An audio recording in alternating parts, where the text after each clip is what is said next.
Welcome back. It's a wonderful day to continue. Pinocchio.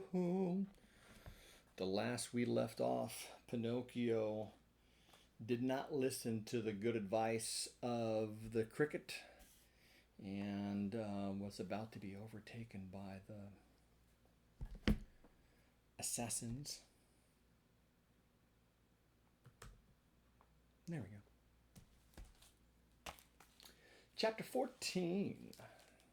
Pinocchio, not having listened to the good advice of the talking cricket, falls into the hands of the assassins. Oh dear, when I come to think of it, said the marionette to himself as he once more set out on his journey. We boys are really very unlucky. Everybody scolds us. Everybody gives us advice. Everybody warns us. If we were to allow it, everyone would try to be father and mother to us. Everyone. Even the talking cricket. Take me, for example. Just because I would not listen to that bothersome cricket, who knows how many misfortunes may be awaiting me? Assassins, indeed. At least I have never believed in them, nor ever will. To speak sensibly, I think assassins have been invented by fathers and mothers to frighten children who want to run away at night. And then, even if I were to meet them on the road, what matter? I'll just run up to them and say, Well, signori, what do you want? Remember that you can't fool with me. Run along and mind your own business. At such a speech, I can almost see those poor fellows running like the wind. But in case they don't run away, I can always run myself. Pinocchio was not given time to argue any longer, for he thought he heard a slight rustle among the leaves behind him. He turned to look, and behold, there in the darkness stood two big black shadows, wrapped from head to foot in black sacks. The two figures leapt towards him as softly as if they were ghosts. Here they come, Pinocchio said to himself, not knowing where to hide the gold pieces. He stuck all four of them under his tongue. He tried to run away, but hardly had he taken a step when he felt his arms grasped and heard two horrible deep voices say to him, Your money or your life. On account of the gold pieces in his mouth, Pinocchio could not say a word. So he tried with his head and hands and body to show, as best he could, that he was only a poor marionette without a penny in his pocket. Come, less nonsense, and out with your money, cried the two thieves in threatening voices. Once more, Pinocchio's head and hands said, I haven't a penny. Out with the money or you're a dead man, said the taller of the two assassins. Dead man, repeated the other. And after having killed you, we will kill your father also. Your father also. No, not my father, cried Pinocchio, wild with terror.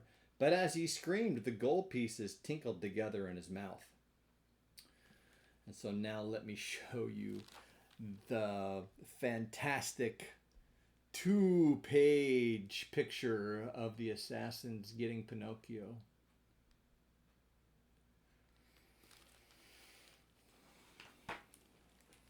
Oops, wrong way. There we go.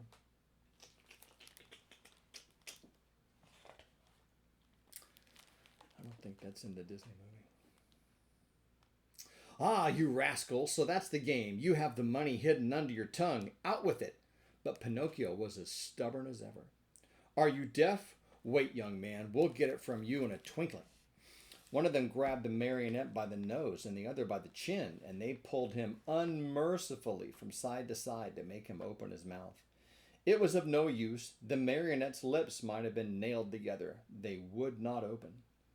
In desperation, the smaller of the two assassins pulled out a long knife from his pocket and tried to pry Pinocchio's mouth open with it. Quick as a flash, the marionette sank his teeth deep into the assassin's hand, bit it off, and spat it out. Fancy his surprise when he saw that it was not a hand, but a cat's paw. Encouraged by this first victory, he freed himself from the claws of his assailers and, leaping over the bushes along the road, ran swiftly across the fields. His pursuers were after him at once, like two dogs chasing a hare. After running 7 miles or so, Pinocchio was well nigh exhausted. Seeing himself lost, he climbed up a giant pine tree and sat there to see what he could see. The assassins tried to climb also, but they slipped and fell. Far from giving up the chase, this only spurred them on. They gathered a bundle of wood, piled it up at the foot of the pine, and set fire to it. In a twinkling, the tree began to sputter and burn like a candle blown by the wind.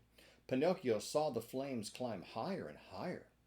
Not wishing to end his days as a roasted marionette, he jumped quickly to the ground and off he went, the assassins close to him as before. Dawn was breaking when, without any warning whatsoever, Pinocchio found his path barred by a deep pool full of water, the color of muddy coffee. What was there to do? With a 1, 2, 3, he jumped clear across it. The assassins jumped also, but not having measured their distance well, splash, they fell right into the middle of the pool. Pinocchio, who heard the splash and felt it too, cried out laughing, but never stopped his race. "A pleasant bath to you, signore." He thought they must surely be drowned and turned his head to see, but there were the two somber figures still following him, though their black sacks were drenched and dripping with water. And that's all for chapter 14. We'll have to see what happens in chapter 15 some other time. But the title here says the assassins chase Pinocchio, catch him, and hang him to the branch of a giant oak tree.